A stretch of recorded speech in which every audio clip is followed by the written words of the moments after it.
on est sauvé. Ça change énormément quand même. Ce matin, on était dans une perspective de fermeture le 3 septembre. Aujourd'hui, on nous dit qu'un arrêt est pris sur cette décision. Donc évidemment qu'on ne peut être que satisfait de cette décision.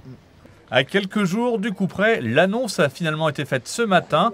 Le CEA de Mont ne fermera pas. Une décision prise au plus haut sommet de l'État. C'est évidemment un moment important pour notre département, pour le Val de l'Indre en particulier. C'est un moment important pour les salariés à qui je veux rendre hommage parce qu'ils ont fait preuve à la fois de pugnacité et de responsabilité tout au long de ces dernières semaines et de ces derniers mois qui, je le sais, ont été difficiles pour eux. Avec ses 600 emplois du ministère de la Défense et ses sous-traitants, le dossier était très sensible pour la région. Salariés et élus locaux déterminés auront finalement eu gain de cause. Nous avons au niveau des élus régionaux, départementaux, locaux mené un combat aux côtés des salariés, mais un combat aussi pour le territoire et pour l'aménagement du territoire, pour attester que cette décision aurait un caractère délétère, dévastateur pour notre territoire.